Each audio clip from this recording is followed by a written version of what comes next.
Hey, you're watching America's #1 cure for insomnia, the Diving Cutter Wrestling Podcast. I'm Mark Rodriguez here. With me are William White, aka Ninja Panda 1980, back again at last. Jack Mize from Jack Mize Reviews.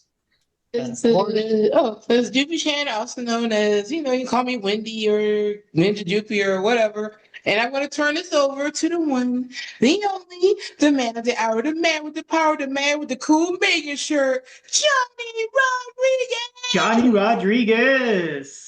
Yep, there we go, guys. So now we're going to be doing something a little different here because, we already do it with other companies that's not either Ring of Honor or AEW. Today we're actually talking about a WWE pay-per-view, or like they call them nowadays, what is it, paid live events. And we're going to be going over Pay-per-view. Yeah, we're going to be talking about the 2026 Royal Rumble. And I do want to say that I don't really want to keep track of all the WWE pay-per-views. I'll only cover them if AJ Lee is a big factor, or the original 4 classics, WrestleMania, Survivor Series, the Royal Rumble, and SummerSlam. And the original 4. And like I said, because, So anyways, we're going to go into it. We did skip the pre-show. And of course, before we go into the matches, let's talk about some of the wrestling news here and there. 2 things I want to say real quick before Jack goes into more detail is that Andrade Idolo surprisingly is back in AEW. And I believe it was pretty quick. Like, it wasn't that long that he left WWE or was released or whatever. So I was surprised he was there. And of course, he's part of the Don Callis family. And now, which makes it funnier, is that there's like these OnlyFans girls in the crowd. They're always like, all over him and acting like they want to slide into his DMs and stuff. And then one time she took out her little napkin and kissed it and gave it to him, and he put it in his pocket. And I'm just saying, Andrade is just really, really good looking in general. So I don't. Yeah, it's like if you've seen Charlotte, which is almost unrecognizable by now, so you're kind of better off with the OnlyFans girls and that thing. And the other, me and Andrade. You got your Andrade right here. Shut up. Well, yeah. So anyways, we got whatever. Anyways, we got the other news that Cora Jade is officially back in the ring. She actually joined TNA, and by now she's already had maybe 2 or so matches. So it's cool because I know what people say, you can do it all your life and all that stuff. We can't judge on that stuff, but I've always been a fan of her actual in-ring skill, her overall persona, and everything. I'm happy that she's actually back as Elena Black. So that's always awesome. She dumped the whole skater gimmick thing because Vince with the "I don't get it" kind of thing. So I'm glad that Elena Black is back. He didn't get Scarface either, but yeah. Yeah. And all that stuff. So it's cool to see her back in the ring. Like I said, she could do what she wants in her life, but I would have been kind of disappointed if she just kind of just did the OnlyFans thing and just that's it and just kind of lived off of that. It is cool to see her back in the ring. Priscilla Kelly's back in the Indies. And she has merch now in Pro Wrestling Tees, so check that out. Of course, she's been in our 3rd episode where we got lucky enough to interview her back in the day before she joined WWE, so that's pretty cool and all that. So anyways, leave it to Jack with more news in the broader scope of the world of wrestling. Oh, the last thing I want to say, Abaddon is back. Abaddon has appeared in some Ring of Honor matches, so it's kind of cool. Kind of good to see her back in the ring. They let her out of the box. Yeah, and this time not like just for Halloween or whatever, so that's cool. I'm sure William, when I saw that, I was thinking, William should be happy. I like that. I'm definitely happy about that. Yeah, the Zombie is back. I like her. So to coincide with leaving off on Ring of Honor, the forever champion of Ring of Honor herself, Athena, has actually out-challenged Shuri, the IWGP Women's World Champion, for New Beginning in New Beginning USA in New Jersey at the end of this month. So there's going to be the IWGP champion Shuri versus Athena, which is going to be a banger match. Moving over to TNA, there's going to also be, since you mentioned TNA, not only did Elena Black show up, but the new partial interim TNA commissioner, along with Santino Marella, is the former I forgot her name. Oh God, I just forgot her name. Knockouts champion? Or? No. She was sorry, I just spaced on what her name was. Sonya Deville.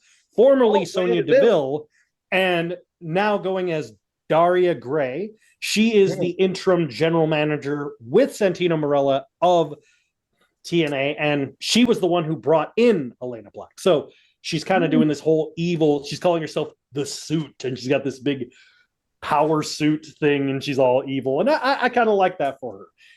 Unfortunately, on some more sad news, they had a recently Feast or Fired match, which concluded with Trey Miguel getting an TNA international title shot, Eddie Edwards of the new members of the system getting a world title match, Eric Young getting an X Division title match, and unfortunately, Steve Macklin, no longer bulletproof, gone from TNA. Sad to say. Macklin is no longer in TNA. And let's see, what else is happening? The Moving Rascals. over to yes, the Rascals. So the Rascals have signed with AEW. However, when they originally signed, their contracts had at least a year plus left on their contracts. Tony Khan allegedly bought out their contracts, but he did not buy all of their contracts, as Trey Miguel, who did not want to leave TNA, decided to stay in TNA. Much to a lot of speculation, people thought, oh, well, AEW fired him due to some old tweets and yada, yada, yada. That wasn't the case, because what had happened was when AEW did the graphic of the Rascals, instead of just saying the logo, they had all 4 members of the Rascals, not the 3 other members that they had bought. So it was basically just a misunderstanding. People misinterpreted it.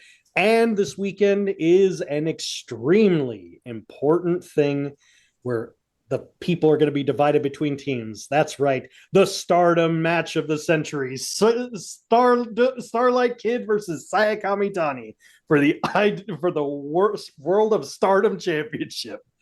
And there's nothing else sports related happening this weekend. Nothing important anyway.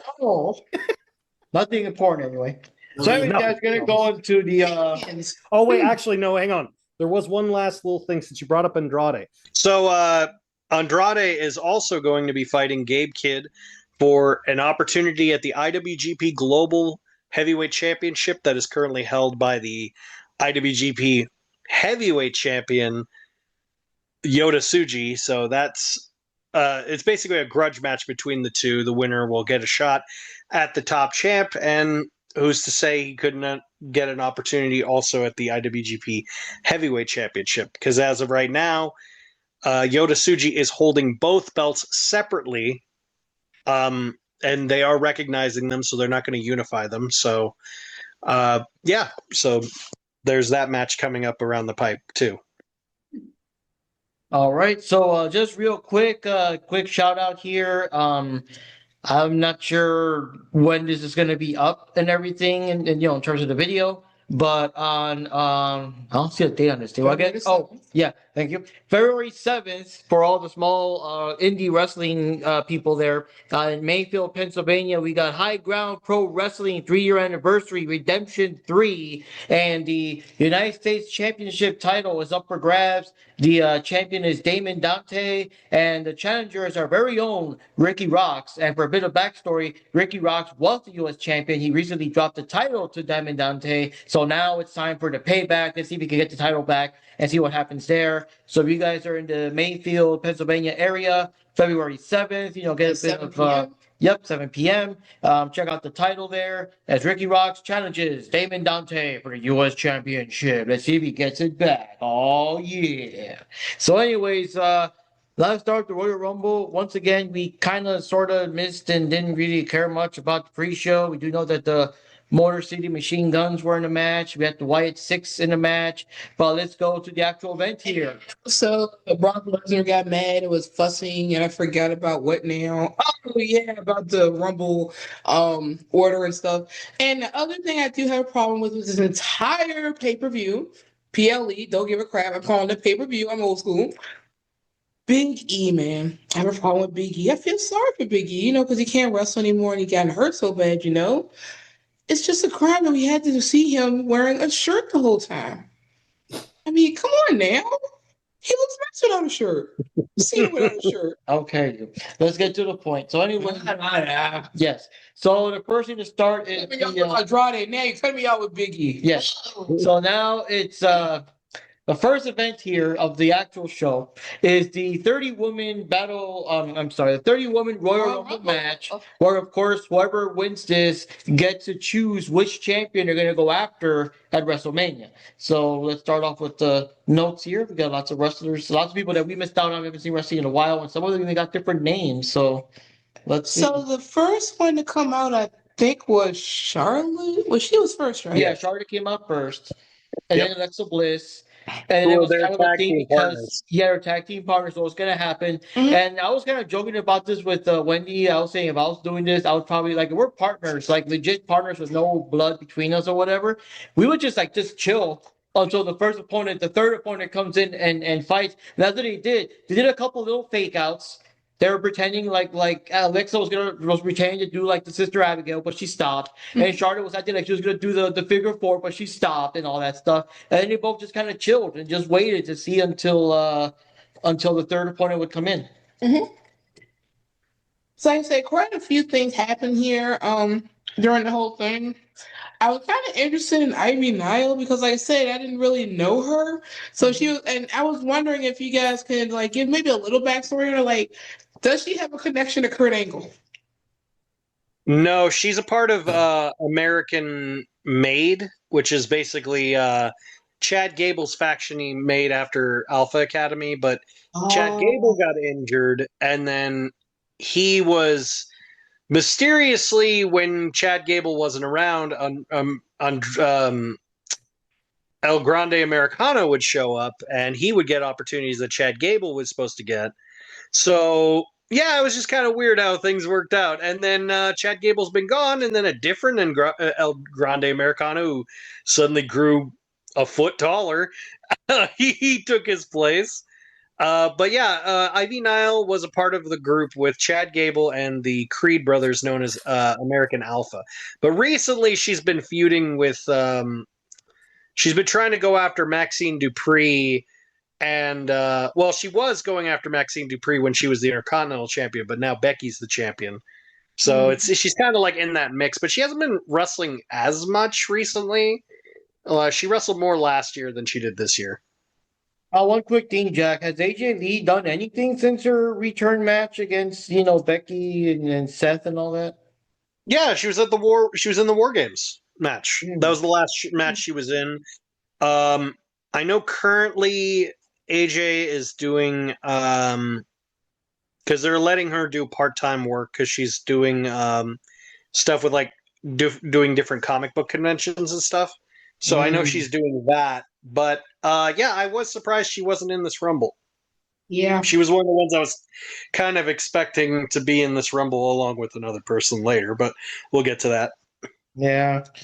Right, so I'm trying to think of any other real highlights. So the first two that first two eliminated was Candice LeRae and Lola. They were the first two ones eliminated out of the Rumble. Lola is so good. She's extremely talented. Like definitely a future world champion. I could say that much. I don't know if Will agrees with me on that, but I think Lola's a future world champion.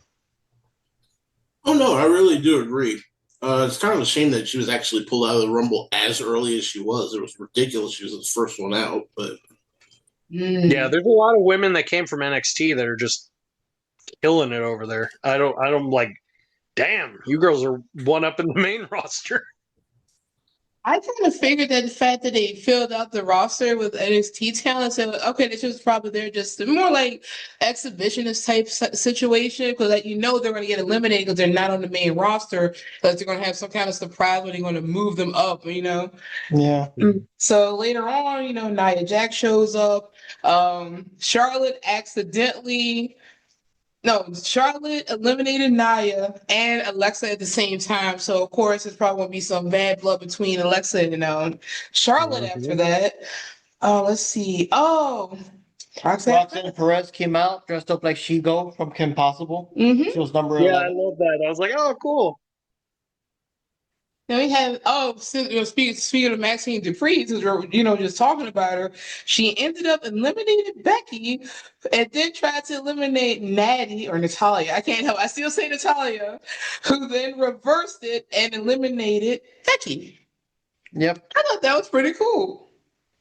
Let's Yeah. see. Okay, y'all can jump in anytime. Yep. Rhea Ripley showed up, and I don't know if that's a regular op. Oh, that's another thing too, because they were fighting in Saudi Arabia or whatever. So all the women were dressed up in full body outfits and things. And to be honest, I like all the designs. They were pretty cool. I like how they went all in and had as imaginative outfits as they can. Rhea Ripley was there, and I really don't know if she was dressed up as Edward Scissorhands on purpose or not, but she looked like Edward Scissorhands.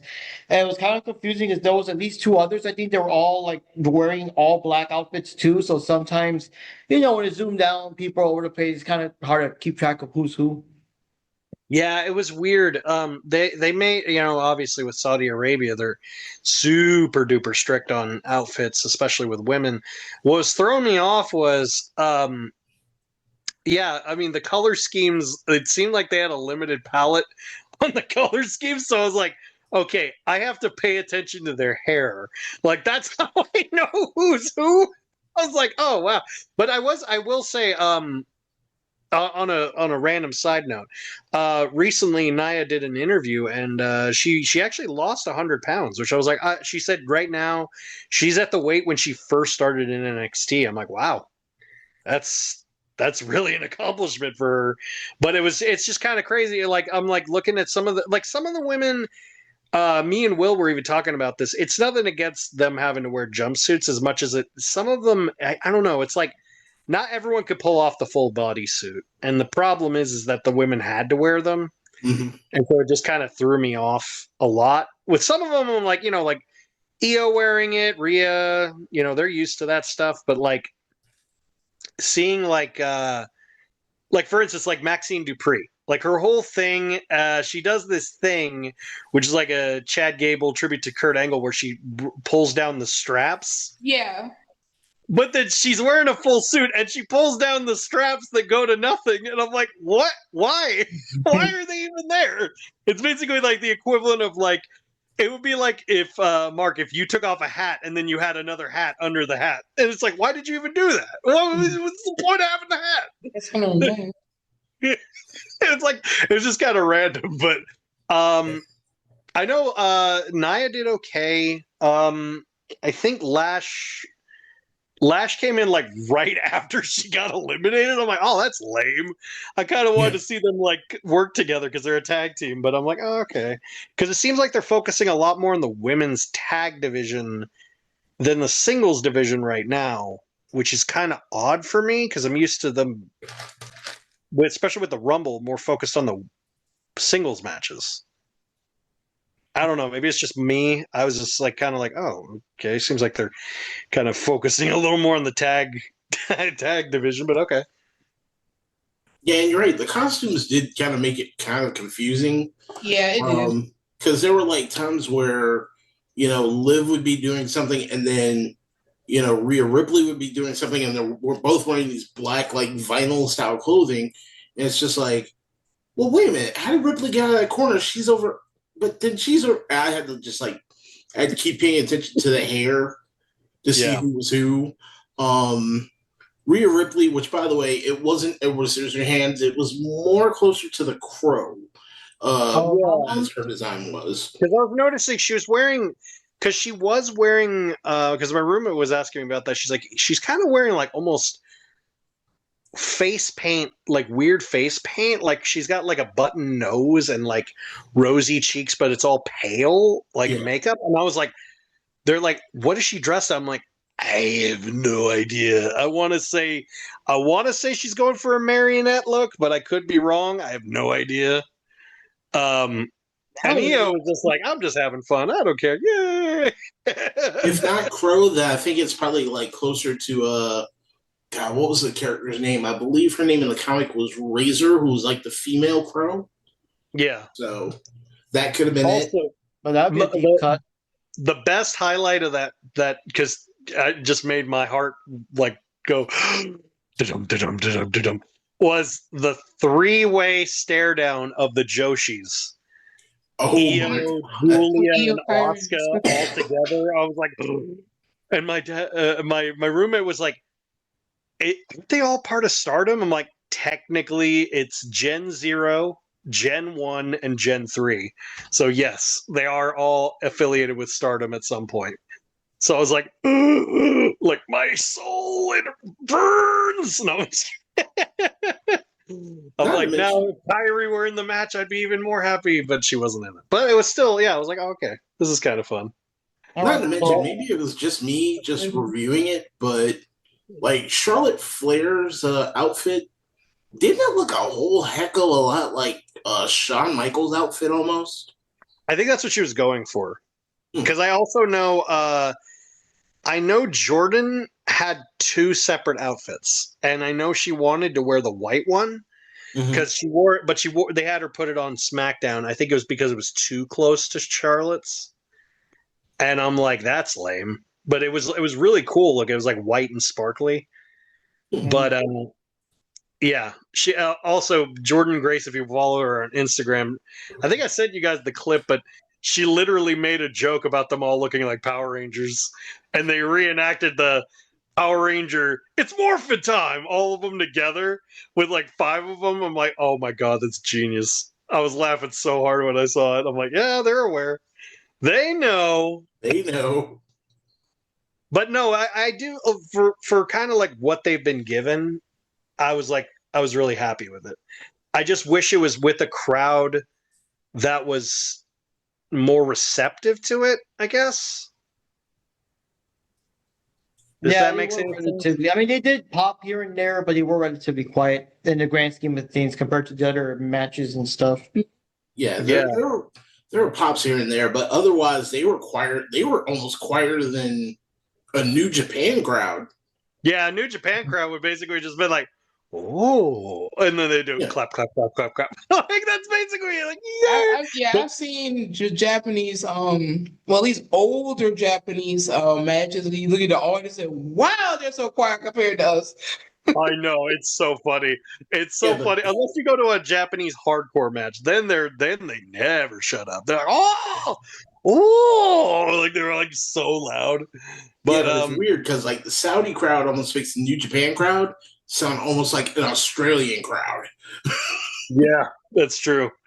And I'm like, it's unlike if you go to like a Lucha Libre crowd. Oh my god, they are rowdy. Like you're gonna be like, jumping off the wall. If the person loses, they're gonna throw some popcorn at your ass. Like they're borderline soccer hooligans out there. They're like, no. With the Joshi show, Asuka, Io, and Kairi, I was happy for him. You saw me, man. Like, I was like, yeah. And also Kyrie Sane, because I haven't seen her in a while. Like, it's like really. Yeah, Kyrie. I was like, oh my god, they're all Stardom. Oh my god. I was like freaking out, but I was like, you're all here. I hated how they got eliminated so easy, so short. They weren't in there long. They all got eliminated so fast. It kind of bummed me out. Like I really deep down like I wanted so badly, but it was like kind of like a shot in the dark of Julia winning. Would have been freaking awesome because Julia versus Stephanie Vaquer at WrestleMania, that is a WrestleMania match. But that's wishful thinking. Like it's kind of like whenever we make predictions of ladder matches, like who would I want to win or who do I think will win? It's always down to that. It's like who do I want to win? The referee. Who do I? No, I'm just kidding. I'm just kidding. But I will say the star, because every Royal Rumble match, there's always a person that is the spotlight. Not the winner, but the spotlight of the match. 100%, hands down, women's was Sol Ruca. She was the star of that match. She freaking killed it. Yes. Oh my gosh. I was so mad at how she got eliminated. Yeah, it was crazy. Like I was literally like, oh my god, she's one of the final 3. What the hell? Yeah. And she technically eliminated herself. I was like, damn. But to be honest with you, I was at a point where I literally said, okay, we're getting down to the final 10.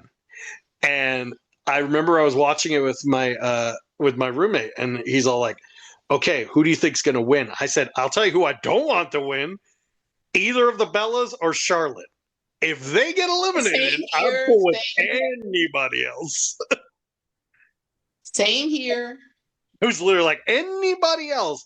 But then the shock of the match, 100%, like for story wise, Liv Morgan eliminating Raquel. That's going to play a factor 100% in storyline, because cut to the following Raw, Raquel had a title opportunity in a Philly street fight, and it was, Raquel had a spot where she was basically done, and like she was a little groggy. Liv, even though she told Liv, "Don't come out. This is a one-on-one. I want to deal with this." Liv comes out, tries to help, but it ends up costing her the match. So I'm like, okay, all right, I see where this is going. We also got some delicious homemade molasses cookies. Three Named different kinds. Yeah, name them real quick. One is regular, one is cinnamon sugar, and one is a ginger cinnamon sugar. There we go. I mean, So one thing we got is that Nikki Bella, she's been around for a while. She got to be in the Rumble. The only, I guess, surprise spot which got some pops, which I guess was that Brie Bella's back. So Brie Mo, She was number 29. I was expecting someone that was actually worth giving a crap about, but she showed up. Yeah, and that was the thing. And But both of them got eliminated by the nice Lash legend. Oh yeah! I was like, "Yay, Lash! Thank I you." was here. I said, "Thank you, thank you." He is the Joe came out. Okay, I'm sorry. yeah. But that was the bad thing, though. And the thing is, as the Rumble kept going and stuff, I was really hoping the main reason we want to watch the Rumble, besides trying to get back into WWE a little, is I was really hoping AJ Lee would be there, because I really wanted to see her go up against the newer people like Lash Legend and Rhea Ripley and the people that weren't around when she was there. That would have been awesome. Right. But, it just didn't go there. They wanted I think Bella instead. I think it's partially because it's in Saudi Arabia. Knowing AJ, she probably was like, "No, I just morally I cannot be over there." I think that's just her, knowing her. Punk has to be there because obviously he went there because he's obviously the champion. He has to be there at some point. But it's like, yeah, I mean, because I think now with AJ having her contract a little more lenient, she's kind of like, okay, I'm gonna do more stuff. But I will say, I know for a fact, more than likely, AJ will be at Elimination Chamber because it's in Chicago. And I mean, they live in Chicago. It'd be dumb for her not to be in it. Which, speaking of, so the winner ended up being Liv Morgan for the Women's Royal Rumble, which I'm like, you know what? Good for Liv. Yeah. Good for her. She just came back. And I also pointed out to my roommate, I'm like, this officially technically makes her a Grand Slam champion. Technically. Because she's won the Crown Jewel title, the women's title, the tag title, and the Royal Rumble. So technically that does make her a Grand Slam champion. By WWE standards. I'm just saying in general, technically she's a Grand Slam champion. So I'm like, hell, it's so cool. I'm like, oh, good for you. But now, she went a long way from. Sorry, Jeff. No, I said now the question is, who is she going to challenge for the belt? Is she going to go after Jade, which maybe, or is she going to go after Stephanie, which is she's probably going to kick her ass. So let's be honest, Liv is going to have an uphill fight regardless of who she picks. Oh yeah. Now, one thing I want to say though is that Liv Morgan really went a long way when he first started out with the Riot Club or the Riot. Was it the Riot Club? Riot Squad. Riot Squad. Yeah. And yeah, the thing is, she barely did anything there. And I was even asking, like, did she even have a finisher or something? You know what I mean? So Oh, you that's mean why back she when she developed was her like own considered character. Alexa Bliss Jr.? I Because think her finisher originally was, I think, sad to say, Oblivion was her finisher that she created with the Judgment Day. I think her original finisher was a stalling DDT, which is like sad. But then I'm also like, all of them had crap finishers. All of the Riot Squad had crap finishers because Ruby Riot's finisher has always been bad. It was the friggin' eat defeat. I'm like, that's your finisher, okay. And then like Sonya Deville's was just a roundhouse kick, and I'm like, that's it. Wasn't it Sarah Logan or so? Oh yeah, Sarah Logan was in it. Yeah, that was it. Hers was I want to say an underarm DDT, but I think it was like almost like a future shock. I think, but she never hit it. So it was like, what the fuck? It was a The thing weird. is, it was like a triple tag match thing. I don't think Liv rarely, if ever, was the one to get the win. It was usually Ruby. The saddest thing about Liv was she was such a I think she was like one of those women who's like she was loyal. So they kept her around, but they didn't know what to do with her because I remember they tried making her whole thing like they were doing a show as the Riot Squad, and she said she talked about this, and and she was eating a lot of candy. She was eating a lot of like suckers, like blue raspberry suckers, and her tongue had turned blue. And they were supposed to go on TV, and like she did that kind of face, but she had the blue tongue. And apparently she was like, oh shit, I forgot I had all this candy. And then apparently Vince is like, I love it. That's going to be your new character. She's like, what's going to be my new character? He's like, you're going to be the girl that always eats candy. It's like, okay. Like, I'm like, that's not a character, Vince. That's just an act of the thing you can do. Diabetes. It's like, it's like, hey, I noticed you wear shoes. You're going to be Shoe Man. Like, what? I love looking at that stuff. And is that how Evil got stuck as blue pants? Hey, you wear blue pants. Yes, every time I think of the dumb, every time I think of the horrible, stupid booking decisions, I always just hear a WWE marker like, "Oh my god, Vince was such a better booker than Chamber Legends." I'm like, nope. I'm like, I mean, I really say this to someone. Hunter may be a okay booker, not bad. He's just an average booker, but his booking has never been so bad at it that it literally created his competition. Like AEW literally was created because WWE was so terrible. Like realistically, if you think about that, it really was. If you look at the history of it, AEW was formed because WWE was so terrible. It was. It's just funny to me. I just always find that funny. I'm like, yeah, no, like no. Anyway, but yeah, I'm happy Liv won. I was actually thinking Jordan Grace was going to win. To be honest, I was originally thinking they were going to, because there seemed to be booking this whole Jordan versus Jade feud. I thought they were going to lean into that. I also thought they were going to have Bianca Belair return. I think that's the biggest shock. Everyone expected her to come back, but I guess maybe she's still sidelined because she had that ligament surgery on her finger. Like, I'm like, damn. Takes you a long time to recover from a hand surgery, I get, but I'm like, damn. It's kind of crazy. Oh, I forgot something else too. I like the fact that Lash also eliminated Charlotte. I was cheering for that too. It's like it was those two, and then Charlotte kind of sort of like, yes, tears flowing, I'm showing. Because like I said, I didn't want the Bellas to win, and I didn't want Charlotte to win. And I'm pretty sure many of us probably felt the same way. Yeah. But I will say this though, she did last the longest in the Rumble after Charlotte. Yeah. That's true. I was surprised. Like Lash lasted a long time, and Lash lasted a long time. A lot of the girls did. I was really surprised.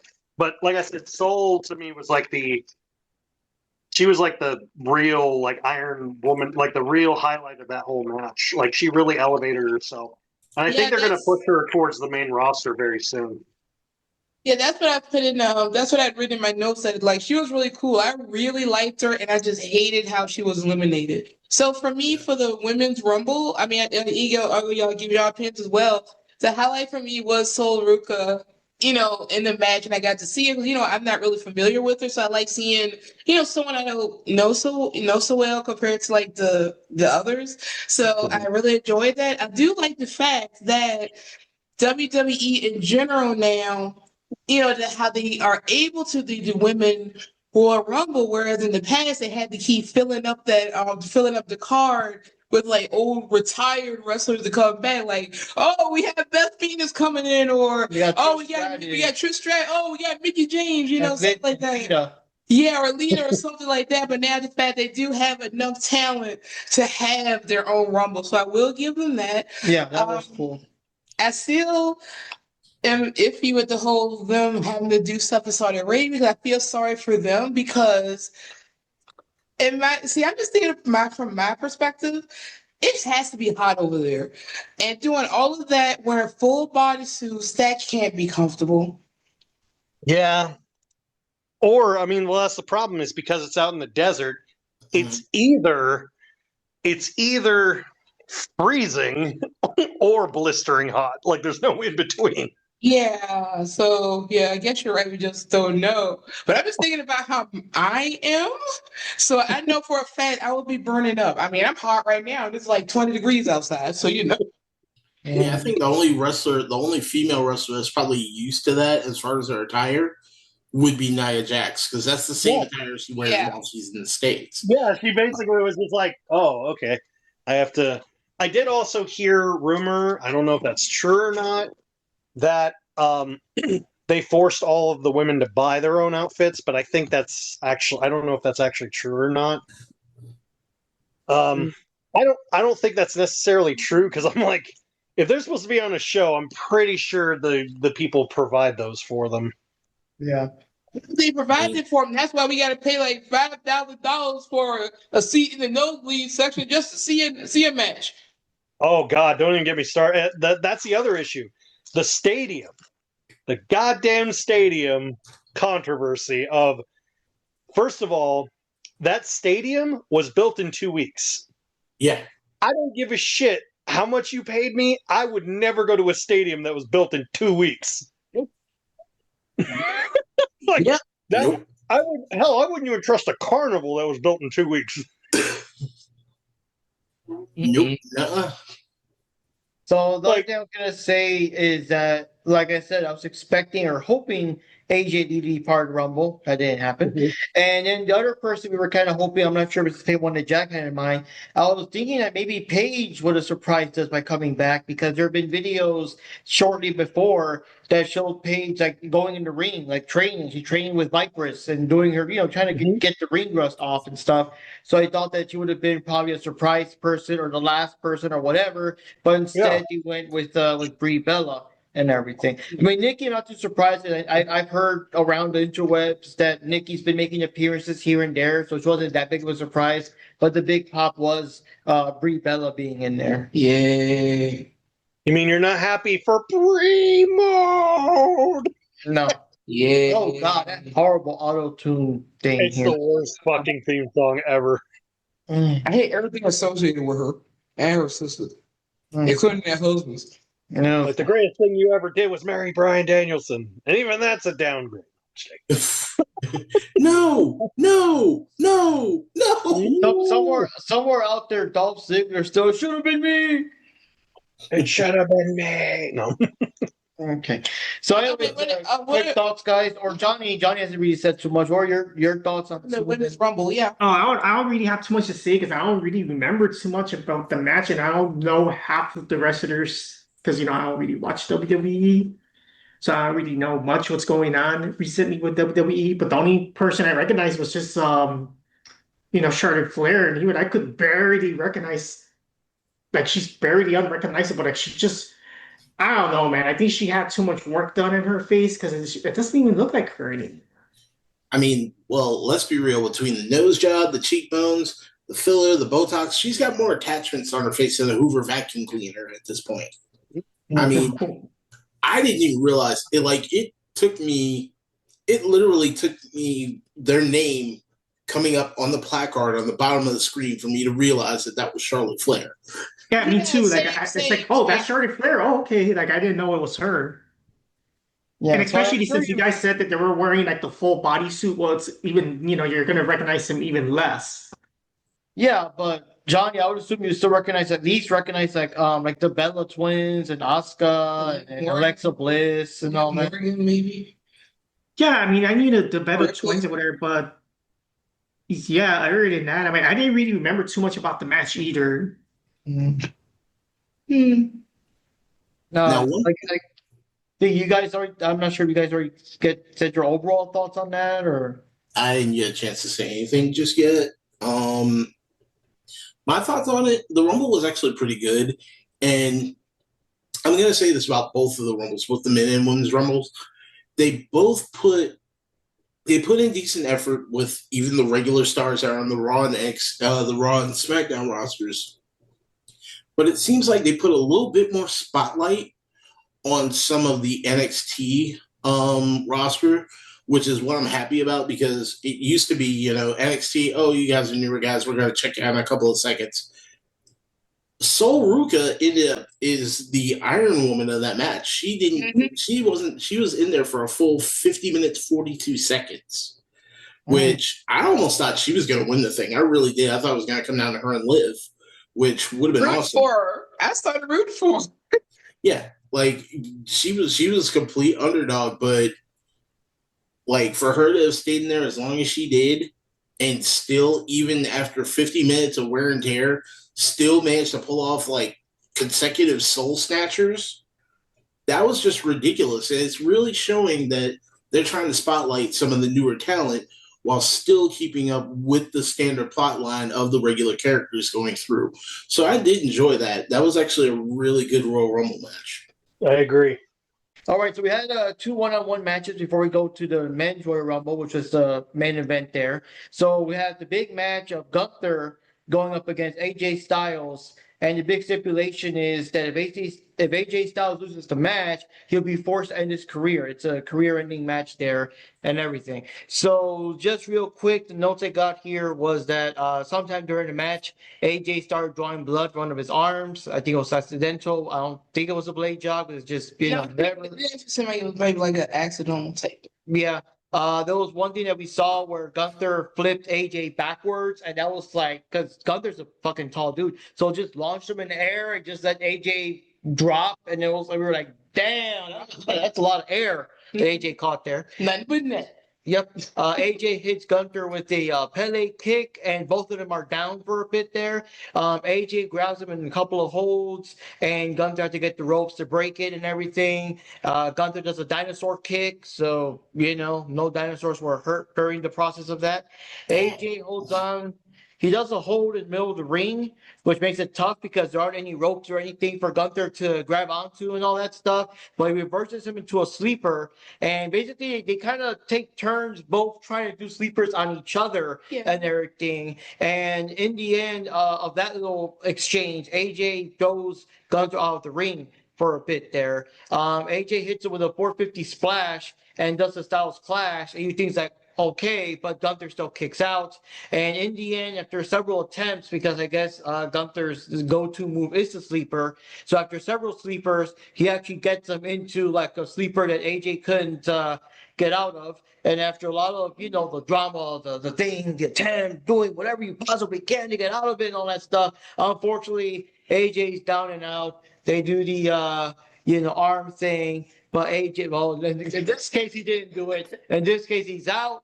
AJ career is over. There's kids in the crowd all like, oh yeah, there was a little kid. He looked like It was dead silence. Like the dude that Russell with the black Undertaker. kid with the glasses. The dude with the street. yeah. Yeah. And then one thing that Jack noted, and of course all the wrestling fans know, is that AJ did not like what was it? He didn't take off his gloves when he left. Yeah, I noticed. Yeah, I didn't notice him messing with his gloves. He never took them off. So but he was going I to didn't take think off much his of it. gloves. It looked like he was about to take off his gloves and leave them in the ring. And as he's taking them off, he puts them down for a second, then he picks them back up and puts them right back on. And Yeah, then he does a hand pose. So it's implied that, yes, he's retired from WWE, but even after he retired, I guess he went on. I saw one clip. I guess he was on Stephanie McMahon's podcast. What's your story or whatever the hell it's called? And they asked him about the glove thing, and he goes, so I am retired, but I'm not really sure if it's forever, but I'm not really sure. I just don't know. So the theory that Will thinks, and I do kind of hopefully agree with him, is that yes, he's done with WWE, but he could still show up in New Japan. He could still show up in TNA. And in fact, I would even double down to that because about 2 years ago, they wanted to put AJ Styles in the AEW Hall of Fame. But he said, respectfully, as much as I would love to go in, I'm still an active wrestler and I'm still working with WWE. So as long as I'm wrestling, I don't want to go in the Hall of Fame. So, maybe come Bound for Glory, we might see him in the Hall of Fame. I don't know. Maybe he'll show up in a TNA event. I don't know. Maybe I say when I was looking for a cool shirt to wear because I really bought WWE merch forever and everything. Honestly, I haven't really bought AEW merch in a while either. But I was trying to find a perfect shirt for today's episode, and I did find this the Phenomenal One shirt that I got a couple years back when Loot Crate was still doing the WWE Slam Crate. So I was like I was like, oh yeah, it's a perfect shirt because retirement match and all that. So that's perfect. they have Bullet Club shirts too. Well, yeah, but this is more personalized, you know what I mean? Especially in WWE couldn't do it. They just called like the club or something. They couldn't use full on Bullet Club whenever they had what was his name? Like Anderson and Gallows or something like that. Anderson Gallows is just the OC or something like that. Gallows was the OC, and then Finn Balor was Balor Club, and it just had a row of bullets on the That's front of it. right. That's Yeah. right. But I was happy with the match. I already knew kind of going in that AJ was pretty much done because he even said like, "Oh, I'm going to retire in 26."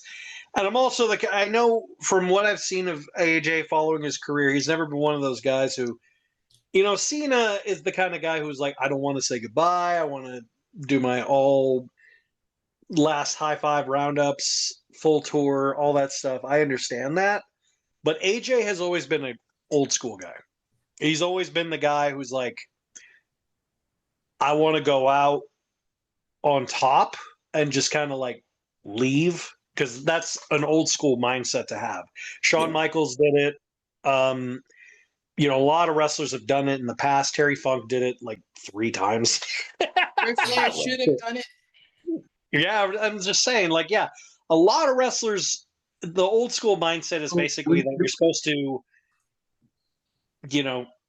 either go out in the sunset or go out on your back. Basically, you go out amazing. That's the old school mindset of go out on your back, boots in the ring, say goodbye. Like, that's it. But it's now like with the Cena retirement, it's now seen as like everyone's going to expect a farewell tour and da-da-da-da. But what I do love about it is AJ did the thing that was what they should have done with Kurt Angle's retirement, which was Baron Corbin beating Kurt Angle was not a bad choice, but they should have used that. But they didn't. But I know with AJ being beaten by Gunther, because Gunther beating John Cena and Goldberg has already elevated. Now him beating AJ has literally, his nickname now is the career killer. He is creating this unbeatable villain arc, which I love because I'm like, truthfully, they need a top villain. And right now, and not a person like a Brock Lesnar who they just feed people to. I'm talking about like a guy who's like a domineering threat, like an old school villain who, like, when you hear his music, you're like, oh, fuck. Like, I don't know if y'all remember, like, early days WWF, whenever, like, even Stone Cold, when Stone Cold and The Rock or whoever was fighting, and you hear the gong, we're like, oh, shit. Yeah, like, he's the new Undertaker.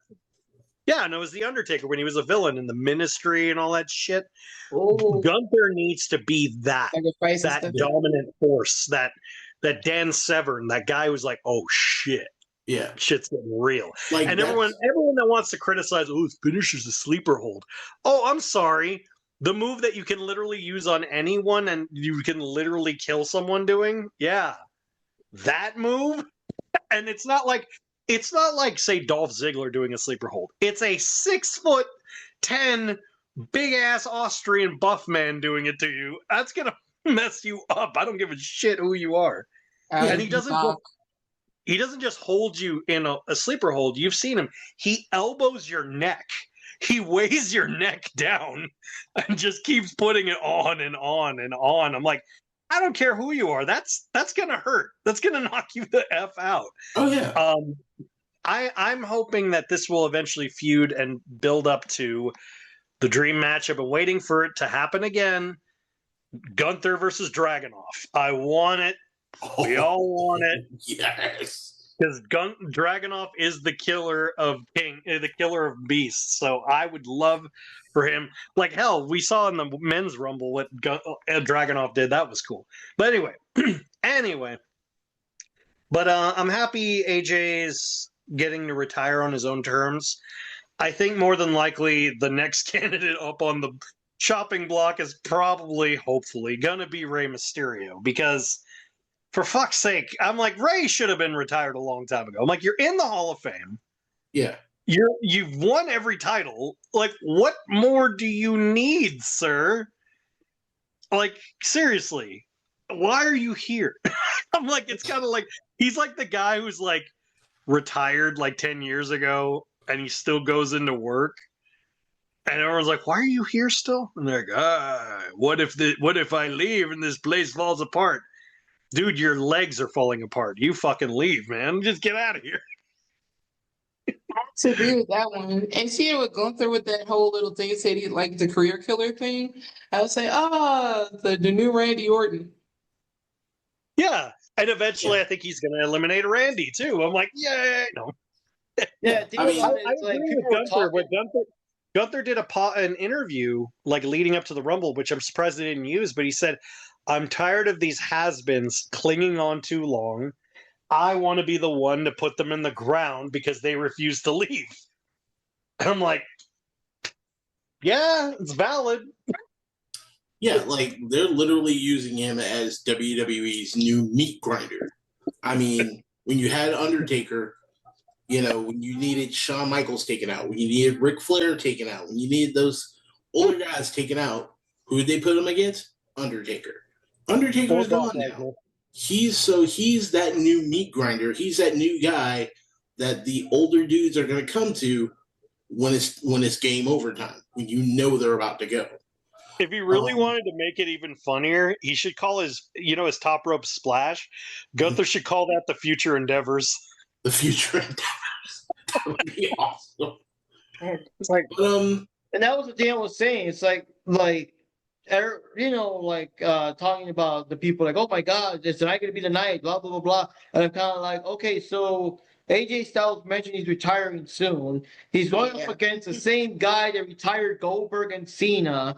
There's a stipulation that if he loses, his career is over. Like, yeah, this is pretty much it. I mean, I did have a doubt though when he did land the 450 splash and the Styles splash. I was kind of like, well, I guess it's gonna be like I'm gonna retire, but not today, bitch, or whatever. But like, no, Gunther kicked out, and we saw what happened. Yeah, I'm expecting the same here. Yeah. Any thoughts, Johnny?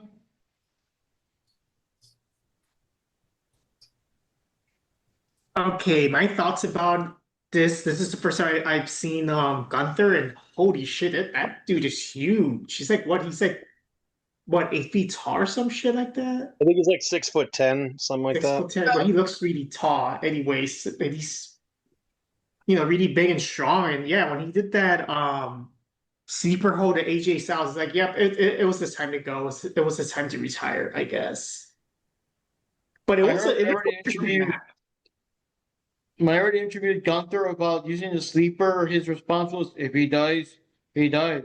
Nah, Yeah, basically, yeah. I will crush you. But yeah, I was impressed on Gunther. I think he's a good wrestler, and yeah, I wouldn't mind watching more matches with Gunther. I saw this meme that was that scene from the Suicide Squad where it was like like death shot and then Peacemaker, and he's all like, "Are you taking like?" But it had Rusev and Gunther. It's like, "Are you taking the piss? He literally does exactly what I do." And then Gunther's like, "But better." Like, yeah. All right. So the And next match here's we a have scary here. thought. One last scary thought. As Mm. big and as burly as Gunther is, he's 10 years younger than AJ Styles. Mm. Yeah. Yep. Yeah, Gunther was born in 1987. AJ Styles was born in 1977. Yeah. Oh, Yeah, AJ takes really good care of himself. Oh, yeah. All right. So the next one we have here is Drew McIntyre, who's the current undisputed WWE champ, and the challenger is Sami Zayn and everything. I do want to ask this quick before we go into it: is the undisputed title, is that like the new? I mean, did they retire the Universal title and stuff and call it this now, or what's this? So when Roman Reigns was the champion for 1,000 something days, he had won the world title or the WWE title and then the Universal title when they were split on Raw and SmackDown. He had won them both. He was carrying them. He was unbeatable, and they had created on his 1,000th day a unified belt, which was the WWE Undisputed Universal Championship, which is the one they have. And then they had to create the World Heavyweight title and then they had a tournament basically because Roman refused to split the belt. So that belt is the Universal and WWE belt. So it's the top prize technically. The way Drew McIntyre won it was through bullshit because Cody Rhodes had gotten the title off of John Cena, and he'd beaten John Cena for the title. Cody Rhodes was in a couple feuds, but he was in a feud with Drew McIntyre. Months prior, about almost a year ago, Jacob Fatu was supposed to fight Drew for a shot against Cody for the title, but Jacob Fatu got attacked backstage and beaten so badly his teeth were knocked out of his skull. Like his actual teeth were coming out of his mouth. It was kind of weird and gnarly. And Drew, no one knows who did it. Drew denied it. Drew was basically harassing Cody, went into his tour bus, he got suspended, all this shit. And it led to a 3 stages of hell match between Drew and Cody. First match was a normal match. Second match was a street fight. Third match was a steel cage match. The third match, it was tied. And then near the end of the third match, Cody had Drew basically on the ropes. And a masked person had come into the ring and attacked Drew, and it was Jacob Fatu. And Cody was like, "What the fuck are you doing here?" And then Jacob and him started feuding, and Drew sneaked off, fell out of the ring, and won the Undisputed Championship that way. That's how Drew became the champion. Yeah. Now for this one, I didn't really put many notes because I don't know. I guess I wasn't as invested in the match as I should have been. I was just basically waiting for the men's rumble at that point. So I was saying, well, either Jack or William can fill in some of the blanks or some of the big spots and things like that. I will say this, because we used to watch it. especially with Sami Zayn, the fact that he's elevated so much now compared to how he was when I was still semi-regularly keeping up with WWE and stuff. He just seemed like, I guess, like kind of just there mostly. When I used to watch it, but then it's nice to see how much he's grown and elevated over the years. Mhm. So before this match started, they had they had a fatal 4-way, and for this match against Drew, and it was Randy Orton, Sami Zayn. Oh God, who was the third person? There was Trick Williams, and then there was one other person. I can't remember who the other person was, but a lot of people thought it was going to be Trick Williams or Randy Orton that would go into the ring and fight Drew, but no, it ended up being Sammy, which everyone's like, oh, okay. But then they kept talking about over and over. It's like, well, Sammy's never beaten Drew. He's like, okay. He's like, we fought him 12 times and I've never beaten him. I'm like, okay, it's not really a brag, but okay. And then he's like, but I've never lost in Saudi Arabia. And I'm like, also not really a brag, but okay. It's like going in like, took care okay. of that one. Wait, that's kind of like that Nasa with Eddie Garcia was saying something. I was like, oh my gosh, you just insulted yourself. Reread like- your script. It's like, what? I was like, that's not okay.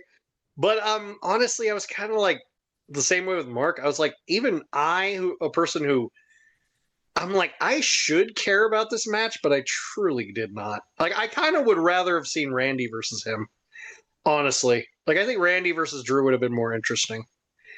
But that's me. I mean, Sammy's fine. I think at this point, I'm like, you either got to turn heel or something, because whatever the hell you're doing is not working. Like, whatever you're doing is not working in the sense of you're not going to be a world champion the way you are. Like, I don't know what it is. It's just not in the cards. I don't see it. I do like what Drew's doing as a champion because he's giving more aura. When Cody was the champion this last run, he's been boring as shit. And Drew at least has the aura to piss people off and make them kind of invested. So I'm like, okay, at least there's that. I don't know if he's going to stay champion till WrestleMania. And if that's going to be the case, because it still seems like they're going to feud. It still seems like Cody's going to find a way to sneak him and fight him. I could be wrong, but it feels like that's what they're going to do. But I could be wrong. But as far as this match, I was like, it was fine. I think it's just because I've seen this match so many times. I'm just like, eh. Not only that, but didn't it kind of go down rather quickly? Yeah. Yeah, but it was also just kind of like this was the only, sadly, this felt like the only match that the crowd was somewhat engaged with. And I think that was part of it. I was like, okay. I'm like, because they were like, oh. I'm like, okay, we get it. You like Sammy, we get it. But I don't know. I mean, I thought it was okay. What'd you think? What'd you think, Will? I don't know. I'm kind of agreeing with you. It's like, I hate to say it, even with him being in Saudi Arabia and as big as he is there, I kind of feel like, almost like Sammy's like phoning it in. Like, there's no real personality or grit to him, especially with, everything that's going on with Drew McIntyre and everything. If anything, if I were to bring Sami Zayn, a certain version of Sami Zayn back to fight against Drew McIntyre, it would have been the old Sami Zayn that after he had just gotten betrayed by Kevin Owens. Yeah. When he was just like, like anytime like he was doing an interview, he was almost kicking something over because of how pissed he was with it. That fire, that tenacity, that would be the Sami Zayn that I would bring in. We're still dealing with, post-tribal chiefs. Hey, look at me, I'm a good guy. No. Bring back the angry, pissed off punk rocker Sami Zayn get him in there, and then get him fighting Drew. That would have been a better match. Yeah, I kind of agree. Yeah. What do you think, Johnny? Personally, I didn't really care too much about the match. I guess I wasn't not that invested into it. And, I also kind of forgot most of it because I was kind of falling asleep a little bit. So, yeah, pretty much I didn't really remember too much about the match. Yay. And as for myself, pretty much the same thing. I was just like, oh, cool. It's nice seeing that Sami Zayn is a little higher up now. I don't know what they're doing with him, but like I said, just by the crowd's reaction, you can tell that they're really into Sami. All right, guys, so here we go for the main event, the men's Royal Rumble. Again, 30 men, and whoever wins it gets a title shot at WrestleMania, and they choose which champ they want to go up against and everything. And let me just start this off real quick. We got a couple of notes here. But before we start, so you said two champions that would be challenged would be what, CM Punk and Drew McIntyre. And Drew Drew McIntyre. McIntyre. That's right. Okay. Yeah. So let's see here real quick. So first off, the first two guys in the ring here, the notes I took, you guys can jump at any time. First two guys were Oba Femi and Braun Breaker. And Braun Breaker got broken in about 5 seconds. Yeah, he got Yeah, attacked by so- this mystery dude that hit him with a stomp. And then due to that, since he was still, woozy and all that from the stomp, Oba just eliminated him in seconds. And of course, in this case, Braun Breaker was another one of Paul Heyman's guy. So of course he was flipping his shit and all that stuff because he Yeah, got so- eliminated so quickly and everything. A little bit of backstory, because I know you guys don't follow the storylines. So Seth Rollins, after he betrayed Punk or Roman and all that stuff, and Heyman went to work with Seth Rollins after WrestleMania last year. He created a new faction called the Vision, which was him, Braun Breaker, Bronson Reed, and Logan Paul. Then he became the world champion after cashing in on Punk, faking an injury. And then shortly after, in real life, Seth Rollins actually got, not kayfabe, in actual real life, got injured in his shoulder. And so they had to write him off, and Braun Breaker did a spear and took him out, and he had to vacate the belt. And so now the Vision is all of those guys. And Punk there was a mystery person at the War Games with the hood. That ended up being Austin Theory, which was to a lot of people's meh. And the crowd went, eh. Anyway, SmackDown prior to Royal Rumble, for a split second, there was a mistake where Fraxium came out, and you see a graphic that pops up. It says Braun Breaker #1 participant for the Royal Rumble graphic. So obviously that was a major botch. And then the pre-show before the Rumble, Paul Heyman confronted Adam Pearce, who's the Raw GM. Yeah. He's like, "You think That's you what I'm didn't talking about. know? You think I didn't see that?" Da, da, da, da, da. So I think he was actually supposed to be #1, but instead they switched it to #2 just to be like, "Well, we'll still do the same shit spot, but whatever. We'll just do that. We'll just do that.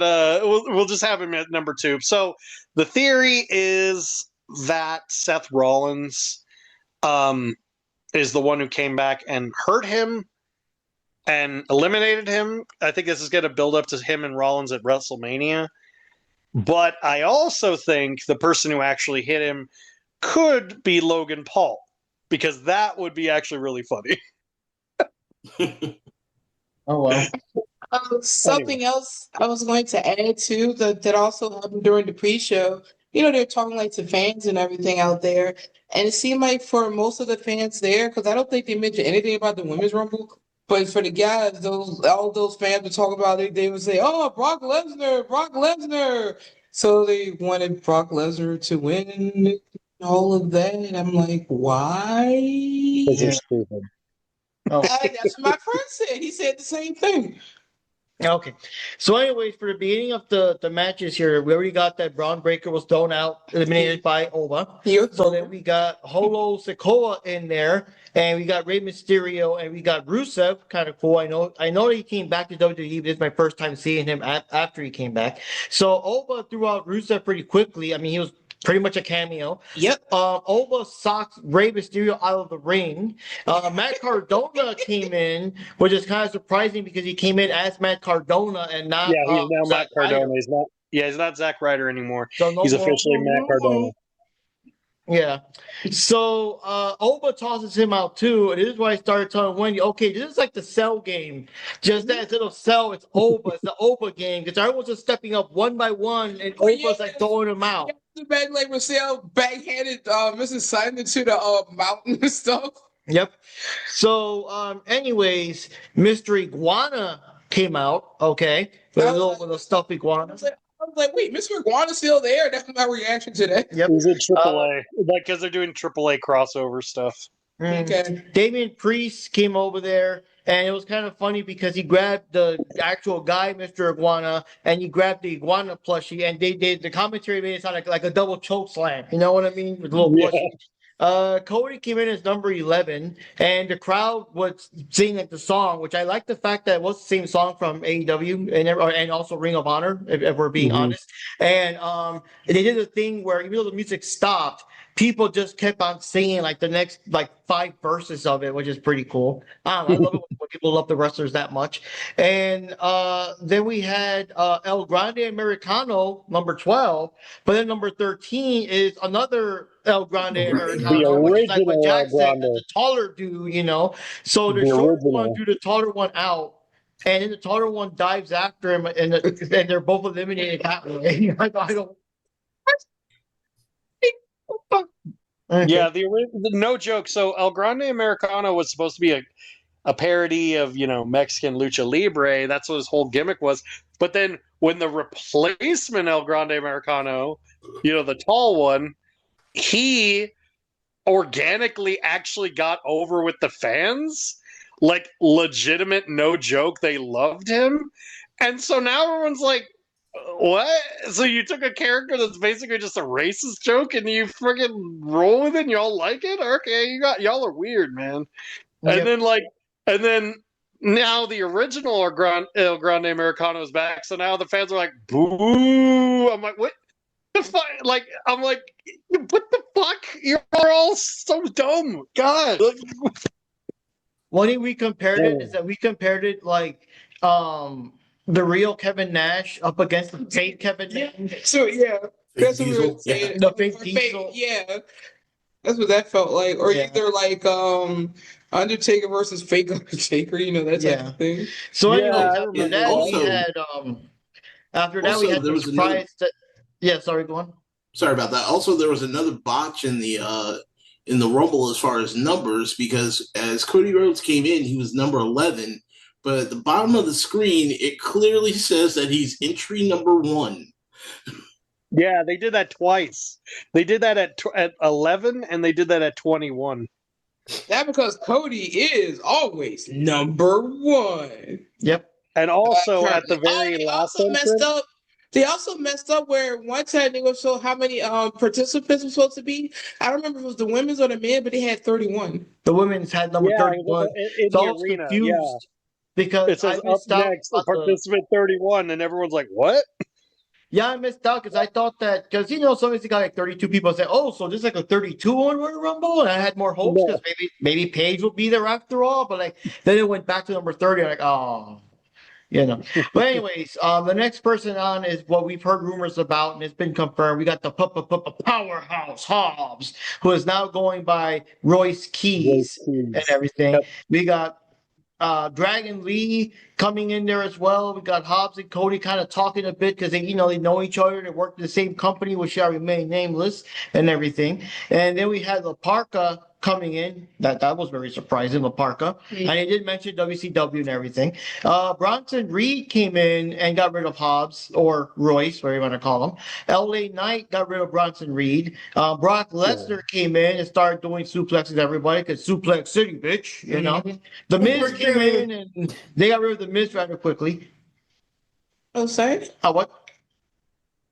Oh. Hmm? Then With the Miz, I was actually surprised because of all these people. I mean, I guess you could kind of count Brock too, but like of all the people, I think the Miz was like the most old school of everyone there so far.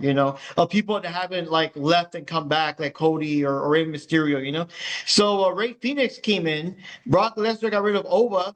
While Ova was too busy trying to get rid of Logan Paul, just like the rest of us want to get rid of Logan Paul. Jey Uso came in, and you mentioned he was the winner of the 2024 Royal Rumble. Cody got rid of Brock Lesnar. Roman Reigns came in. Pause.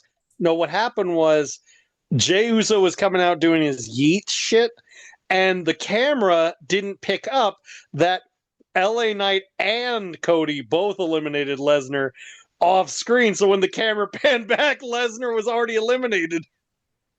Oh, wow. And I'm like, wow. And that was the biggest spot of the night of like, they were supposed to have that biggest thing and then the camera guy didn't get it. I was like, you fucking idiot. And then they had to replay that they both eliminated him. And I'm like, you fucking morons. So his yeet actually got overshadowed by a yeet. Yeah, exactly.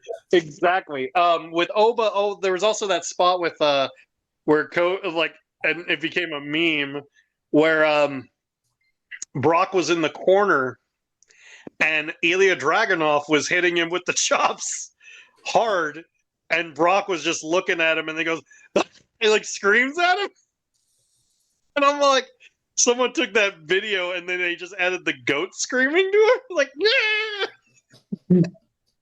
It was really funny, but I was like, damn, man, couldn't even sell for Dragunov, you bitch, fucking asshole. But I was like, yeah, I also felt like they were building, it seems like they're building a feud with Oba and Brock. It felt like they were trying to build something with Oba and Brock, because let's be honest, Oba could fucking destroy Brock Lesnar now. Lesnar now is like old and clunky and like very accident prone. I mean, the motherfucker slips on his own hat. Yeah, I proved that in the intro. Yep. So anyway, when it was him and Royce and Oba all in the ring, only thing I could think of was Vince McMahon in the back of his mind just screaming, "Neat!" It was just ridiculous. Exactly. But anyway, yeah, back to the match. Back to the thing. Roman Reigns came in. Jacob Fatu came in, started fighting with Cody outside of the ring. Fatu actually picks up Trick he grabs Trick, throws him in the air, catches him on the shoulder, and slams him. And I'm saying, okay, so we got Clark from King of Fighters in here. And I guess you can do that in real life. I was like, when he did that, I was like, holy shit, okay. Yeah, Fatu's no joke. He's a badass. He's a badass. He could do all that shit. He's no joke. Fatu's a fucking beast. Wow. Seriously, we threw him up, caught him, and did all that and slammed him. We should have, you actually threw him up, caught him, we should have just threw him out the ring. I mean, wait, was that him or Javon Evans? No, Javon. Oh yeah, it was him. He did that to Javon. That's who it was. Oh, sorry. Yeah. I knew it was somebody. Yeah, so Penta came in, Randy Orton came in, Gunther came in as number 30. So someone we were expecting didn't come after all. Cody was hanging off the ropes, trying not to get eliminated when Drew McIntyre came in, kicked him in the head, and made Cody fall. So of course that's probably getting more beef between them. So the last four people we had were Roman Reigns, Gunther, Logan Paul, and Randy Orton. And the last two of those guys were Gunther and Reigns. And once again, Gunther goes for the sleeper. Reigns hits him with the spear and then throws him out of the ring. So Roman Reigns wins the Rumble. So there we go. So we'll see how that goes and see who he challenges and everything. They already after Raw, on the Raw following the Rumble, Roman was doing his whole thing, and CM Punk and him had a big promo battle, and basically Roman confirmed he's going to fight Punk. He confirmed he's going to fight Punk. He said he's like, I'm going to beat you. I'm going to fight you. He's like basically talking about how that, the same thing with the podcast, whatever. He said, you made my life a living hell making that podcast. You made it so much harder than it should have been. When I won the Rumble, everyone was booing me because of you and all this stuff. I'm like, he's all wrong. He's got some points, but he's like, yeah, but that's also because you sucked. And I'm like, but I also think Punk will win at the Rumble or he'll win at Mania because Punk is the only person who not only has beaten all three of the Shield in a singles, in a 1-on-3, he's the only one to do that, but he's already beaten Moxley for the title. He's beaten Rollins for the title. And now he needs to fight Roman for the title because he beat them all both the same way, which is the double GTS. If he does that, I will be like, mwah, cinema. Now, one thing I do want to say is now that the Rumble's over and stuff, we were kind of expecting Jericho to drop in there, even for a bit or whatever, because he has been working out. He's dropped the weight. He's no longer with AEW, and there has been rumors confirmed recently that WWE actually bought the rights for Judas and everything. So I was really expecting him to be number 30 or be one of the people in there. And I was thinking whenever Hobbs was there and Cody were there and they were talking, I was like, oh man, please bring in Jericho and at least have some kind of spot or confrontation between Cody, Hobbs, and Jericho. That would have been kind of fun to see and everything. But, obviously it didn't happen. And I did see a meme somewhere where it was kind of like what we wanted, and you got Paige and Jericho. What we got, Bree, and I forgot who they had in the. Oh yeah. Dang. Oh, Hobbs, because Yeah. like I think Hobbs is cool, but I know the average WWE guy probably doesn't know who the hell's that guy and that kind of shit. So it was like we wanted It's like, wow, Mark Henry got ripped. And then we got Bree and we got Hobbs, I was like, I think they just saw a tough guy, the big buff guy, and they're like, God, man, freaking Big E really got cut. Like, Oh, Big E is Wow, cute. when did Ron Simmons get a full head of hair? What happened? Well, I'm just kidding. But no, I mean, honestly, I hope. I think they'll do something with Royce. I hope they do something interesting with Royce. Now, I don't know. My question with him, Royce Keys, is he going to be on NXT or is he going to be on the main roster? Because he could just be a debut and then da-da-da-da.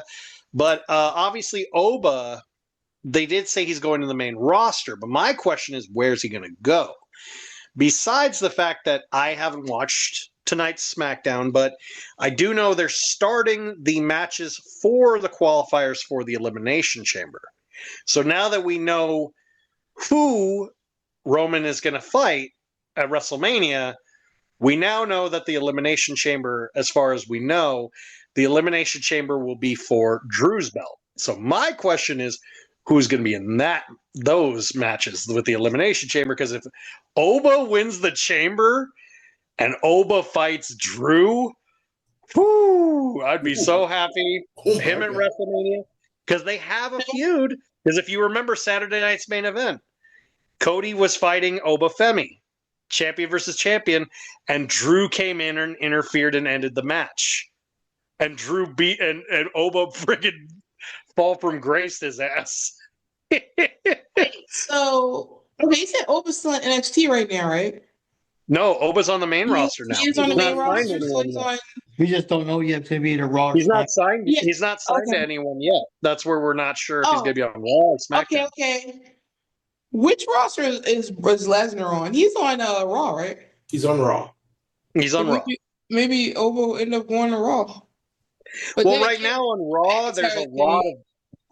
It's kind of like a double-edged sword. Right now, Raw has a lot of big powerhouses, but SmackDown has a couple, but they have more high flyers.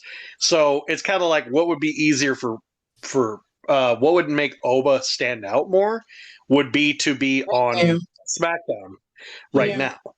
But I mean, there's a lot of big guys on SmackDown too. Like Trick Williams is on SmackDown, Dragunov's on SmackDown.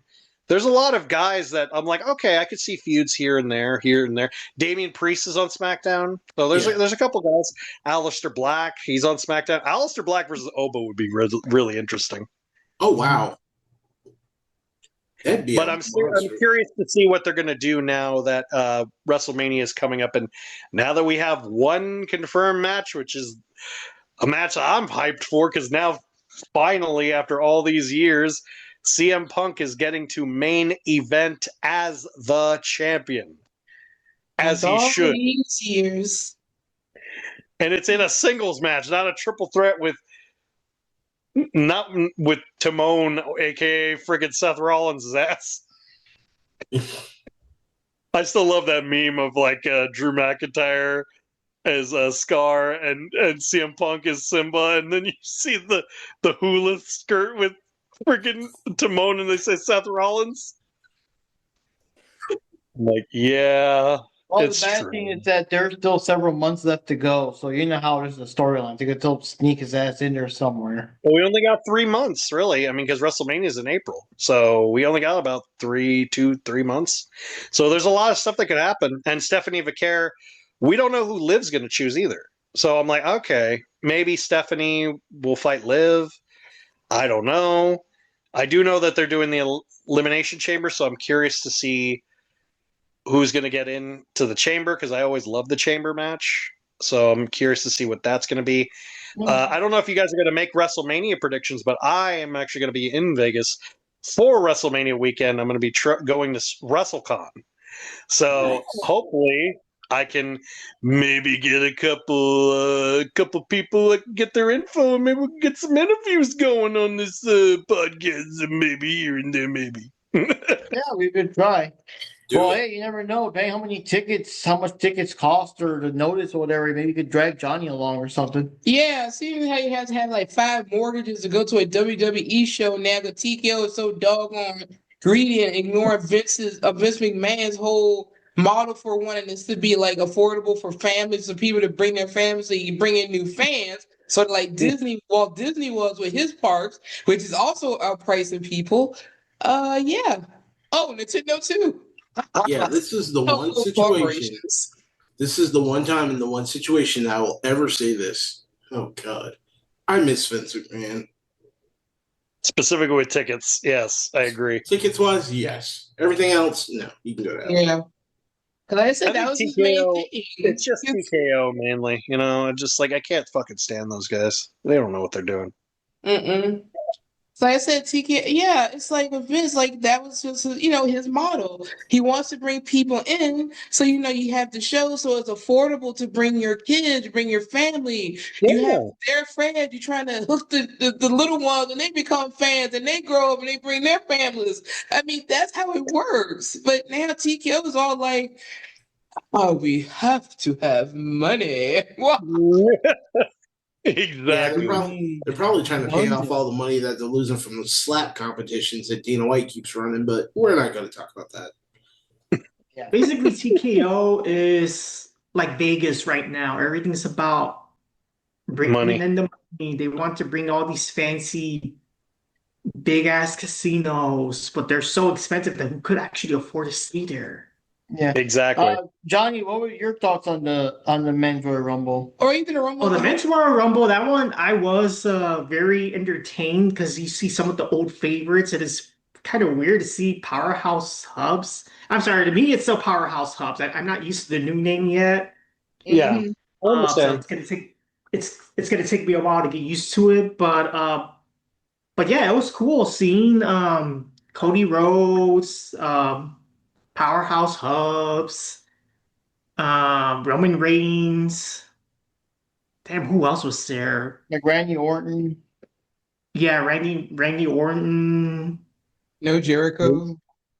You weren't excited for Lesnar? No. Just Oh kidding. no. I'm just I was not excited. I was not excited for Lesnar, and I was definitely not excited for Paul Logan. Oh, Logan Paul. Oh my God. Logan Paul. Yeah. I What did I could give two shits about. what did you since you guys don't actively watch the product, what was your guys' impressions of Obafemi? Well, it was pretty much- Man, awesome. like I said, it was the Oba games. I love. I'm sorry. Just like I said, oh, there's Broderick. Okay, let me go grab my wings out. Everyone even made the Like, joke. I'm like, Everyone okay, so when are we gonna have like more than 2 people in the ring here? You know, like, everyone But yeah, I did called like this match though. Out of Yeah. all the matches, I did like the men's Royal Rumble match the most. It was the most entertaining. Makes sense. And And more yeah. familiarity. I did kind of get a kick of seeing the Miz there because, like I said, he's one of the more older school people there that stayed in WWE consistently and hasn't had extreme absences or left to go for TNA and then came back later or something. You know what I mean? So he was one of the more old school dudes there. Now seeing the Miz there, I was so surprised. Like I was thinking the whole time, he still works there. Yeah. Yeah, it's Like like I'm why are you surprised. here? I thought he retired or whatever. I didn't know it was there for the long haul. Like for Yep, that he's long. always gonna be there. Yeah, because they even got rid of Dolph Ziggler after so long, but the Miz persevered. Mm. But And I the will weird thing is say he still this. looks the same. Yep. Now I will say this again about the Rumble, and this is definitely highlighted with the men. They definitely highlighted their best of the best as far as NXT goes. Because let's face it, you had Boba Fett literally turning into the Cell games. Then you got Javon Evans, who, he did catch that King of Fighters Clark combo. He was King in the ring for Bouncing. 50 minutes and 40 seconds. Yep. The young OG. Yep. That's what he calls himself. Yeah, I so can't believe that kid is only 21. That's crazy how good that kid is. I know it's really? insane. He's Yeah. that young. He's 21. Yeah, he's 21. Like I said, literally, even what's his He's name very said that talented. Swerve He's got in evil. trouble because he said that in an interview on CVV. He literally said, "It's not an insult to say Javon is better than I am because yeah, he is. He is better than I was when I was 21. He was way better than me." I'm like, yeah, the kids. He's like, that kid's the future. Him and Leon Slater from TNA. Those kids, like they. That's the thing. I don't mind high flying. You guys know about my criticism of high flying, but my issue with high flying is if you're going to do high flying spots, they have to have a purpose. They have to be executed properly and crisply.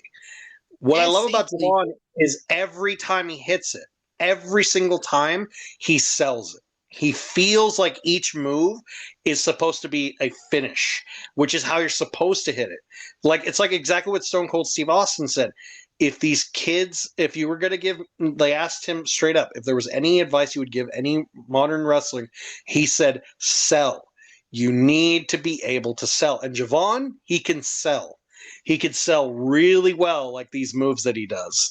And that's what I like about him. He's like, I don't think he's ever going to be a world champion anytime within the next 2 years. I could see him winning like the IC belt or the US belt. I mean, I could be wrong. But I do see him being like a top champ or top guy, but I don't see him as a top champion right now. But he's got the potential to surprise me or confuse, Like I said, his matches with Oba have been great. Like I said, the guys from NXT, the people that come from NXT have gotten better. There's some guys who went from Evolve and are now in NXT. They are stepping up.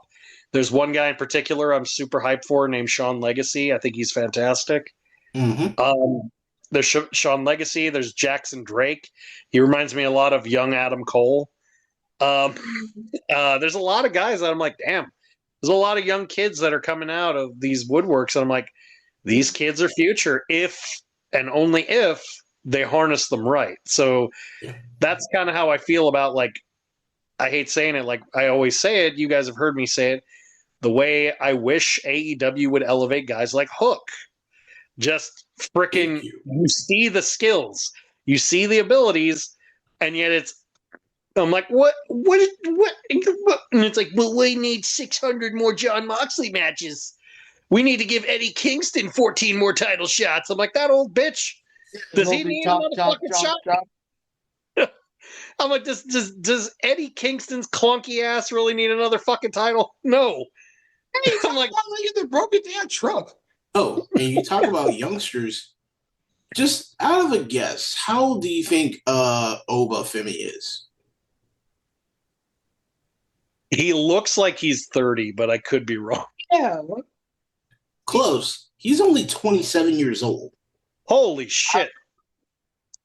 That kid's gonna be. I mean, like, yeah, I know. I think isn't Gunther like, or I'm sorry, Walter? Isn't he like he's like close to my age, right? Or like he's a little younger than me. Walter, No, he's younger than me. Gunther's like in his. He's his You early said he was born 30s, in right? 77, right? Younger than me. You So said he's he was about born Oh, he's 38. older than me? Oh, wow. Wait, I thought you said Yeah. Gunther was older than. No, No, Gunther's 38 no, because he you was were born in saying he was born in AJ 87. Oh, 87. 87. Yeah. Oh, so he is a little older than me. Okay. So AJ, okay. AJ was born in 77. he's Yeah, 7. AJ Okay, I was about to say that's yeah. kind of a weird. Okay, gotcha. Yeah, just And you know how never you mind it take out because AJ's a you know how you warlock. We take know out he's Rey gonna Mysterio. look like 20 forever. I And you know, swear, if he doesn't Gunther, age.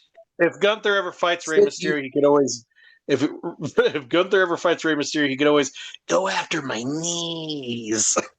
I'll never forget those promos. You remember that? You remember those like do not try this at home? And every time I always think about Rey Mysterio, he's like, I tore my knee in 3 places. The way he says it is like my knee. Right? He like emphasizes the knee. He's like, I tore my knee. So I'm always like, I was like, guys, I know I can beat Rey Mysterio. You go after his knee. You Sweet mean like little Tanya Johnny. was like Tanya Harding style or something? You know? Yeah, because I guess he keeps injuring the same knee. He's had surgery on one knee like 7 times. I'm Yeah. like, for fuck's sakes. He really does need to retire at this point. Seriously. So if Gunther will take him out next, but we already know his weak spot is his knees apparently. So you know. Shit. He retired the poor man. He need to go home and rest. Let Dominic do his thing. He can go home and rest. No, man. So But anyway, if you guys, were to have, overall but thoughts I am excited to see what they're going to do with WrestleMania. I'm probably going to go watch it at a bar with some friends. when is the Elimination Chamber? That is next month, actually. They're Hmm. doing it early. Let me pull up the dates. I know it's in Chicago. I think it's middle of February. Hang on. Elimination I guess Chamber. we'll watch it. Yeah. Because again, it's like only 4 or 5 matches. That's the advantage of these page live, whatever. Yeah, it's at the very end of February. It's February 28th. Oh, okay. So, Jupes, what were your thoughts on just overall? Because, probably your first WWE event, and who knows how long have you seen? For Rumble, gosh, I haven't watched a Rumble in so long. And honestly, I never saw the other. When they did the other women's Rumbles, I saw upset seeing highlights, but not like sat down for like the whole show and everything. Mhm. So yeah, this was interesting coming back after all this time and seeing how much has changed. A few things still the same. Like I said, I like with the women's Rumble, I got to see all these newer faces. But with like how Johnny was saying, how he enjoyed the men's Rumble more than the women's, I can understand why, because even for me, there was more familiarity with the men because there were more male wrestlers that I was more familiar with, from watching, even when I watch on and off, even when I was living in Japan, I could only catch it every once in a while watching. And with the women, it's more like, new talent. Oh, I like that. Oh, that's so Ruger. Oh my gosh, I want to know about her, Soul has the coolest finisher in wrestling that's hard to pull off. The Soul Snatcher is such a fucking cool finisher. Oh god. It's a literally springboard flip cutter. That is so hard to pull off.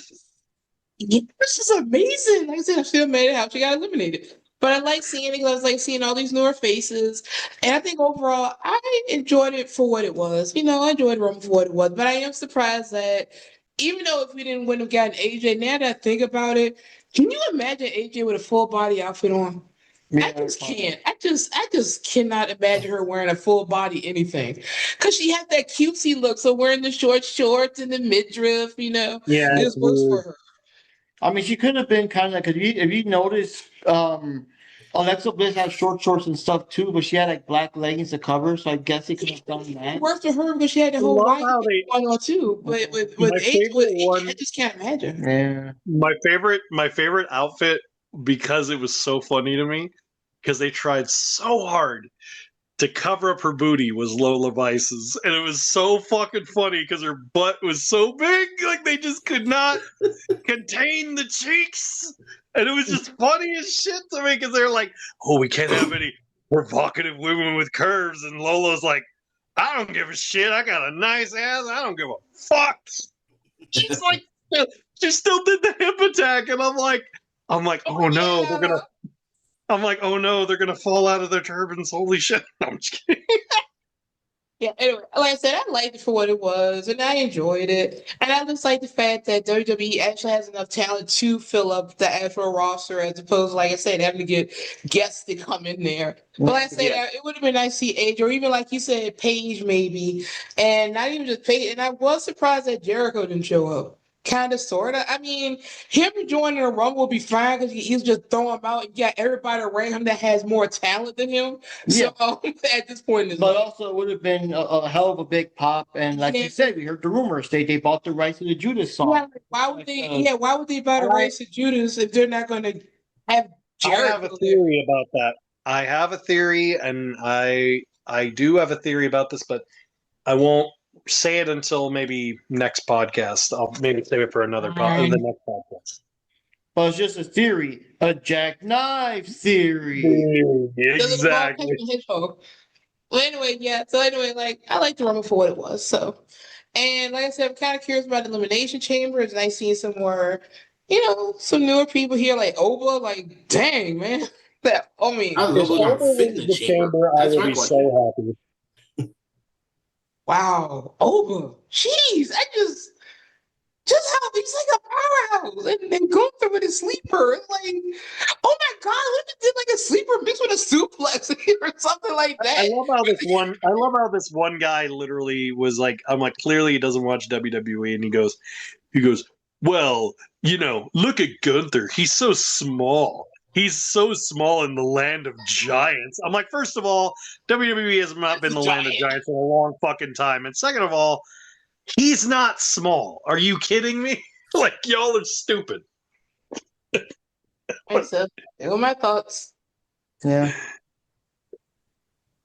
So yeah, I think everyone kind of give their thoughts on their expectations. So yeah, it does sound tempting. We'll keep an eye on like who's going to be in the matches for the Elimination Chamber. We might review that one.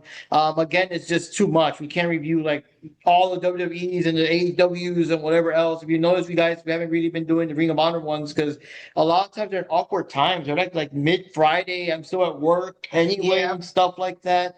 But yeah, we'll see what we'll do, guys. One thing for this year, we will be covering several WWE pay-per-views. Like I said, we'll do at the very least, we'll guarantee to do the 4 originals, but we might do stuff like Elimination Chambers or other things like that.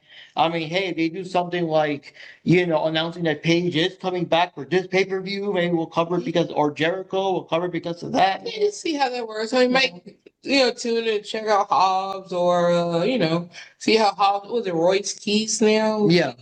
See how he's doing, or keep tabs on him. Yeah. I hope that he's treated better here than what he was in AEW. Yeah. So yeah, wraps up for this episode, guys, and just stay tuned. We'll let you know, our next podcast coming out and stuff like that. So this is Michael Drake signing off for the Diving Cutter Wrestling Podcast, which is of course the perfect cure for insomnia. If you guys are suffering from sleep deprivation, you're getting the shakes, you're just not functioning, you're like dozing off in dangerous times and stuff like that, visit to our podcast. It'll knock you right out. You get your 8 or even 10 hours of solid sleep. Do not listen to this podcast while driving or operating heavy machinery. So guaranteed you will most definitely fall asleep. yeah, especially You will be out quicker than Gunther being right behind you. Oh God. Yeah, I've heard that Gunther channels the podcast when he does the sleeper. That's why it's so effective, So anyways, guys, Margaret Drake signing off, and everyone else here. William White, aka Ninja Panda 1980. I'm out of here. Jack Knives from Jack Knives Reviews signing out via satellite. This is Wendy, also Ninja Juby Chan. And then please go check out Soruka. She is like awesome if you're not already watching. And I will turn this over to the one, the only, the man of the hour, the man with the power, the man who probably had to sell like I don't know how many things to go see a show in Vegas. Johnny Rodriguez. Johnny Rodriguez.